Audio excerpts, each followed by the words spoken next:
آج ہم نمازی کے لباس کے بارے میں پڑھیں گے۔ قرآن پاک میں ایک آیت آتی ہے سورۃ الاعراف میں کہ خذوا زینتکم عند کل مسجد، ہر مسجد کے نزدیک یا ہر مسجد میں اپنی زینت کا اہتمام کرو، اور زینت سے مراد یہاں لباس ہے۔ گویا نماز کی درستگی کا انحصار جہاں پاکیزگی پر ہے، صفائی پر ہے، وضو پر ہے، وہیں اس کے ساتھ ساتھ درست نماز کے لیے درست لباس کا ہونا بھی بے حد ضروری ہے۔ اگر لباس مناسب نہ ہو، سطر کے تقاضے پورے نہ کرتا ہو تو نماز ضائع ہو جاتی، کوشش رائے گاں جاتی۔ تو اس لیے یہ بھی ایک بہت اہم باب ہے۔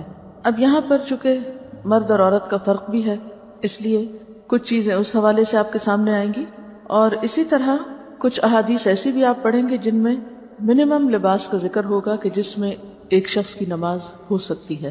پہلی حدیث ہے، رسول اللہ صلی اللہ علیہ وسلم نے فرمایا، لا يصلي احدكم في الثوب الواحد ليس على عاتقيه شيء، کوئی شخص کپڑے میں اس طرح نماز نہ پڑھے کہ اس کے کندھے ننگے ہوں۔ تو اس سے کیا پتہ چلتا ہے کہ مردوں کے لیے بھی نماز میں ڈریس یا لباس ایسا ہونا چاہیے کہ جس سے ان کے کندھے ڈھکے میں ہوں۔ الگ سے کندھے پہ ڈالنا اوڑھنی کی طرح لازم نہیں ہے، اگر کرتا بھی ہے تو اس سے بھی بات بن جائے گی۔ سر کے ڈھکنے کا ذکر نہیں آیا، کندھوں کے ذکر آیا۔ اسی لیے بعض لوگ جب احرام پہنتے ہیں اور ایک کندھا کھلا رکھتے ہیں تو وہ یہ سمجھتے کہ شاید ہر حال میں اسی طرح ہی ہمیں رہنا ہے، اور وہ نماز میں بھی پھر اس کو نہیں ڈھانکتے۔ تو خواہ کوئی احرام پہنے ہوئے ہو یا اس کے بغیر، تو نماز میں دونوں کندھوں کا ڈھکا ہوا ہونا ضروری ہے، کیونکہ یہاں لفظ آ رہا ہے عاتقیہ، دونوں کندھے۔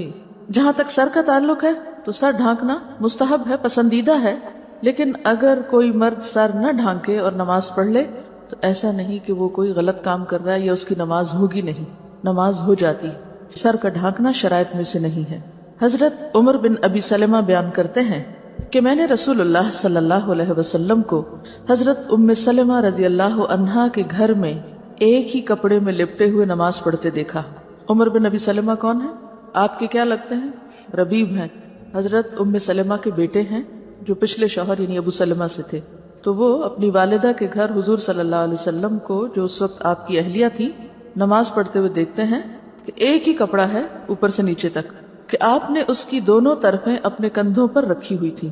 صحابہ کرام نبی کریم صلی اللہ علیہ وسلم کے ساتھ نماز پڑھتے تھے، اور وہ اپنے تہبندوں کے چھوٹے ہونے کے سبب اپنی گردنوں پر باندھے ہوتے تھے، یعنی تہبند کا ایک حصہ اوپر سے بھی باندھ لیتے تھے۔ اور عورتوں سے کہہ دیا گیا تھا کہ جب تک مرد سیدھے ہو کر بیٹھ نہ جائیں اس وقت تک تم اپنے سر سجدے سے نہ اٹھانا، کیونکہ اس میں اہتمام تھا کہ کہیں جب وہ جھکے تو ان کی کوئی حصہ ایسا جو قابل ستر ہے وہ نظر نہ آئے۔ اب اس سے یہ بھی پتہ چلتا ہے کہ اس دور میں خواتین مسجد میں نماز پڑھتی تھی، اور اس طرح پڑھتی تھی کہ مردوں اور عورتوں کے بیچ میں کوئی دیوار یا کپڑا یا ستر یا چیز نہیں ہوتی تھی، اسی لیے ان کو کہا جا رہا ہے نا کہ وہ بعد میں سر اٹھائیں، تاکہ پہلے مرد اٹھا چکیں۔ حضرت محمد بن المنکدر رحمۃ اللہ علیہ بیان کرتے ہیں کہ میں حضرت جابر بن عبداللہ کے پاس آیا تو وہ ایک کپڑے میں لپٹے ہوئے نماز پڑھ رہے تھے، اور ان کی چادر ایک طرف رکھی ہوئی تھی۔ جب وہ نماز سے فارغ ہوئے تو ہم نے ان سے کہا کہ اے ابو عبداللہ، آپ کی چادر پڑی رہتی ہے اور آپ نماز پڑھ لیتے ہیں؟ تو انہوں نے فرمایا، ہاں، میں نے نبی کریم صلی اللہ علیہ وسلم کو اسی طرح نماز پڑھتے دیکھا ہے، اور میں نے یہ چاہا کہ ایسا ہی کروں تاکہ تمہارے جیسے جاہل مجھے اس طرح نماز پڑھتے ہوئے دیکھ لیں کہ اس طرح نماز ہو جاتی۔ اس بات کو آپ سمجھنے کے لیے کہ کس طرح وہ ایک کپڑے میں پڑھتے تھے، آپ یوں سمجھے جیسے ساڑی ہوتی ہے نا، ایک ہی کپڑا ہوتا ہے نا ساڑی، کچھ حصہ نیچے کو ریپ کر لیتے ہیں اور کچھ پھر اوپر سے لپیٹ لیتے ہیں، تو وہ پہننے کا انداز ایسا ہوتا تھا کہ جس سے نیچے کا سطر بھی اور پھر کندھے بھی ڈھک جاتے تھے۔ اس بات کو اتنا واضح کرنے کی ضرورت کیوں تھی کہ کوئی بھی ایسا شخص جس کے پاس کم سے کم لباس بھی ہو تو وہ یہ نہ کہے کہ میں نماز نہیں پڑھ سکتا چونکہ میرے پاس لباس ہی نہیں ہے، اور کم لباس میں نماز ہی نہیں ہوتی۔ نہیں، نماز ہو جاتی ہے اگر آپ سطر کی ان حدود کو پورا کر دیں، ان حصوں کو ڈھانک لیں جن کا ڈھانکنا ضروری ہے، چاہے وہ ایک کپڑا ہو یا دو ہو یا تین ہو۔ رسول اللہ صلی اللہ علیہ وسلم نے نماز میں منہ ڈھانپنے اور صدل کرنے سے منع فرمایا ہے۔ اس کتاب کے اوپر جنہوں نے احادیث کی تخریج کی ہے وہ حاشیے میں لکھتے ہیں، اگر آپ نمبر 2 کو نیچے دیکھیں، اس حدیث کو کہ منہ نہ ڈھانکا جائے اور صدل نہ کیا جائے، اسے امام حاکم اور حافظ ذہبی نے صحیح کہا ہے۔ میرے علم میں اس حدیث کی 2 ہی سندیں ہیں، ایک سند حسن بن ذکوان کی تدلیس کی وجہ سے ضعیف ہے، اور دوسری اصل بن سفیان ضعیف راوی ہیں۔ اس سے پتہ کیا چلتا ہے کہ گرچہ روایت موجود ہے مگر ضعیف ہے۔ اس حدیث میں منہ ڈھانپنے سے روکا گیا ہے، لیکن بعض جگہیں ایسی ہوتی ہیں جہاں پر سخت لو پڑ رہی ہوتی، یا خواتین ہیں جو نقاب اوڑے ہوئے ہیں، یا پھر سخت سردی کا موسم ہے کہ جس میں آپ کو جسم کے ساتھ منہ بھی ڈھانکنا ہے، تو کیا ایسے میں پھر نماز نہیں ہوگی؟ کیا ہوگا؟ تو اس میں یہ ہے کہ یہ روایت ضعیف ہے، نماز ہو جاتی ہے اگر منہ ڈھکا ہوا ہو۔ عام حالات میں، نارمل حالات میں انسان کو اس طرح نہیں کرنا چاہیے، لیکن اگر ضرورت ہو تو ایسا کیا جا سکتا ہے، کیونکہ جن ملکوں میں بہت سخت سردی ہوتی ہے وہاں پر آپ ناک ننگا نہیں رکھ سکتے، ورنہ ناک ٹوٹ کے گر جائے گا، وہ بھی فریز ہو جائے گا۔ تو کہنے کا مطلب یہ ہے کہ دین میں بہت وسعت ہے۔ صدل کیا ہوتا ہے؟ کسی چادر یا کپڑے کو اس طرح اوڑھنا کہ دونوں طرف سے آگے کو لٹکا لیا جائے بغیر اس کے کہ اس کی ایک بل دیا جائے یا اس کو آگے سے باندھا جائے، یعنی کھلا چھوڑ دیا جائے۔ تو ویسے ہی جیسے آپ دوپٹہ اوڑھے اور اس کے دونوں کنارے اگلی طرف کو کھلے چھوڑ دیں، جیسے اسکارف بھی بالکل ہی کھلا چھوڑ دیں آپ، یعنی اوپر سے نیچے۔ اس سے کیوں روکا گیا ہے؟ کیونکہ اس سے نماز کے خشوع پہ فرق پڑتا ہے۔ جب آپ رکوع کرتے ہیں وہ آگے لٹک جائے گا، پھر جب آپ اٹھیں گے اور سجدے میں جائیں گے اور ہو سکتا ہے آپ کے گھٹنوں کے نیچے وہ آ جائے، جب دوبارہ آپ اٹھیں تو ان کو نکالتے نکالتے آپ کی نماز میں اتنی حرکت ہو جائے کہ آپ کا سارا خشوع ختم ہو کر رہ جائے۔ تو مراد اس سے یہ ہے کہ ایسا لباس نہیں پہننا چاہیے کہ جس کے پہننے سے انسان کی نماز کی ادائیگی میں کسی قسم کا کوئی خلل آئے۔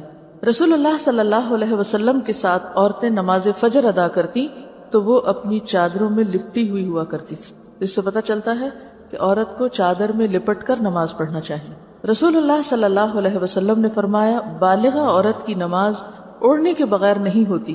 تو اس سے یہ پتہ چلتا ہے کہ عورت کو نیچے والے ڈریس کے علاوہ جیسے لمبا قمیص پہنی ہوئی ہے یا کیپ رکھی ہوئی ہے تو صرف وہ کافی نہیں، عورت کے لیے اوڑھنی ضروری، یعنی دوپٹہ ضروری ہے۔ اب اسکارف کی قسم کا ہو یا پھر سیدھا لمبا دوپٹہ ہو یا چادر ہو، تو یہ لازم ہے۔ بعض لوگ یہ کہتے ہیں نا کہ اگر ہم نے کوٹ پہنا ہوا ہے اور اوپر سے کیپ پہن لیں اور ہمارا سر ڈھک جائے تو یہ کافی ہے، یا بعض لوگ اسکارف اس طرح اڑتے ہیں کہ سارے کا سارا کوٹ کے اندر ڈال لیتے ہیں اور اوپر سے کوئی چیز لپٹی بھی نہیں آتی، تو یہ درست نہیں۔ یعنی عورت کی نماز کے لیے کیا ضروری ہے کہ دوپٹہ یا اسکارف یا چادر وٹ ایور اوپر سے اس طرح بکل اس کی ماری جائے اور اس میں نماز پڑھی جائے۔ یعنی یہ واضح حدیث ہے کہ عورت کی نماز اوڑھنے کے بغیر نہیں ہوتی، دوپٹے کے بغیر نہیں ہوتی۔ حضرت ام سلمہ رضی اللہ عنہا فرماتی ہیں، عورت اوڑھنی اور ایسے لمبے کرتے میں نماز پڑھے جس میں اس کے قدم بھی چھپ جائیں، یعنی نیچے تک آنا چاہیے، ٹخنے وغیرہ ڈھکے ہوئے ہونے چاہیے۔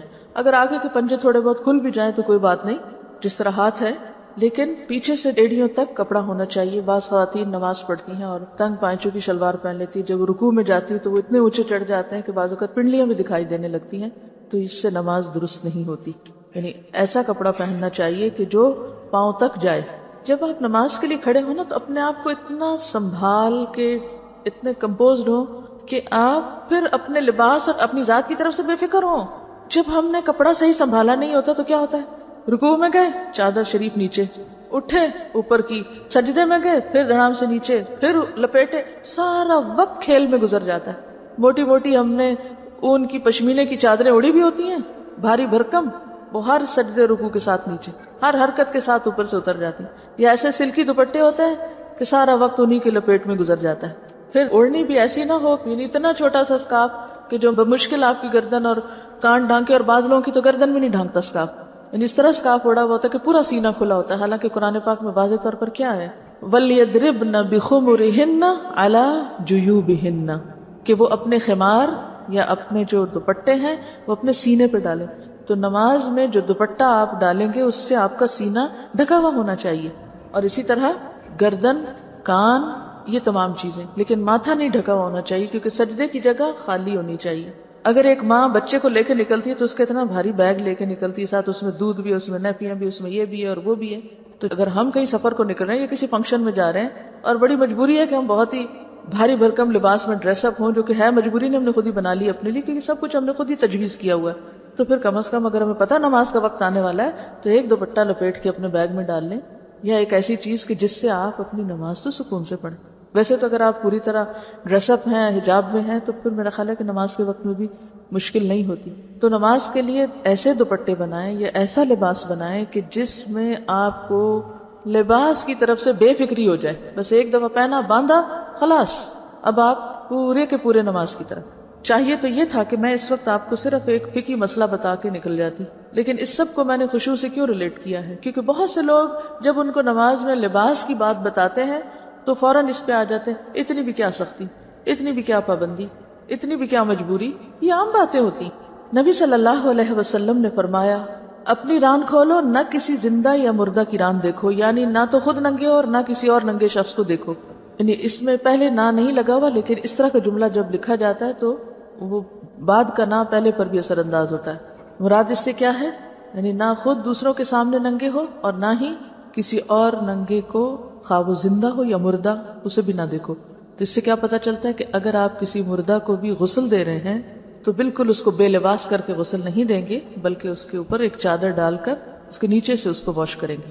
رسول اللہ صلی اللہ علیہ وسلم کبھی نماز میں ننگے پاؤں کھڑے ہوتے اور کبھی آپ نے جوتا پہن رکھا ہوتا تھا. یعنی سفر میں ایسی جگہ پر کہ جہاں جوتا اتارنے کا موقع نہ ہوتا یا زمین گرم ہوتی تو آپ جوتا پہن کر بھی نماز پڑھ لیتے تھے. اب مسجد میں بھی بعض اوقات ایسا ہوتا تھا. کیوں؟ اس لیے کہ مسجد کا صحن کچا تھا، کنکریاں بچھی ہوئی تھی، اور پھر جب سخت گرمی ہوتی تھی تو فرش بہت تپ جاتا تھا. لیکن یہ یاد رہے کہ بلا وجہ تو جوتا لے کے مسجد میں نہیں جانا چاہیے، کیونکہ ہمارے جوتوں کی ساخت ایسی کہ اس میں نجاست پھنس بھی جاتی ہے بعض اوقات، تو بہت کیئرفل ہونا چاہیے. اگر کبھی ایسی ضرورت پیش آ بھی جائے سفر میں یا کسی ایسے مقام پر کہ جہاں آپ جوتا نہیں اتار سکتے، جوتا چوری ہونے کا ڈر ہے، تو اس میں پھر انسان یہ ضرور میک شور کرے کہ جوتا پوری طرح صاف ہے. کہنے کا مطلب یہ ہے کہ جوتے کا اتارنا نماز میں فرض نہیں، لازم نہیں. اگر وہ صاف ہے تو اس کے ساتھ بھی نماز ہو سکتی. جیسے بچے وغیرہ اگر کھیلنے کے لیے جاگرز یا رنرز پہنتے ہیں اور وہ صاف ہیں اور کہیں بھی کھیلتے کھیلتے نماز کا وقت آتا ہے تو وہ وہیں پر ان سمیت بھی نماز پڑھ سکتے ہیں اگر وہ صاف اور پاک ہے. اس سے دین کی سہولت پتہ چلتی ہے. لیکن آج کل مسجدوں میں جیسے قالین بچھے ہوئے ہیں یا صفیں وغیرہ ہوتی ہیں، مصلی وغیرہ بچھا ہوتا ہے، چٹائیاں، تو اس پر اگر آپ باہر سڑک سے گندے جوتے لے کر چلے جائیں تو ساری مسجد گندی کر دیں گے آپ. تو وہاں تو لے جانے کی ضرورت ہی نہیں ہے. اس لیے ہمارے ہاں خاص طور پر اس چیز کو میک شور کرتے ہیں کہ جوتا نہ پہنا ہوا ہو، یہ جوتا لے کر کوئی اندر نہ آئے. سڑکیں بازار بھی تو اتنے گندے کر دیے نا ہمیں. لیکن اگر ایسی جگہ ہو کہ جہاں آپ کے لیے جوتا اتارنا ممکن ہی نہ ہو، مثلا آپ سفر میں یا موسم کی شدت ہے، سخت سردی ہے یا سخت گرمی ہے، تو آپ جوتے سمیت بھی نماز ادا کر سکتے ہیں. نبی صلی اللہ علیہ وسلم نے فرمایا جب تم نماز ادا کرو تو اپنا جوتا پہن لو یا اسے اتار کر اپنے قدموں کے درمیان رکھو. یہ بھی کتنی عمدہ نصیحت ہے. بعض لوگ جوتے اتار کے دوسروں کے منہ کے سامنے رکھ دیتے ہیں. اگر آپ کو کہیں مسجد میں یا حرم میں نماز پڑھنے کا اتفاق ہوا ہو تو بعض اوقات لوگ یا اپنے منہ کے آگے رکھ لیتے ہیں یا پھر اپنے پیچھے رکھ دیتے ہیں جو کسی اور کے منہ کے آگے آ رہا ہوتا ہے، یعنی اس کے سجدے کی جگہ پر. تو جس وقت آپ نماز میں کھڑے ہوں تو پھر کیا کریں؟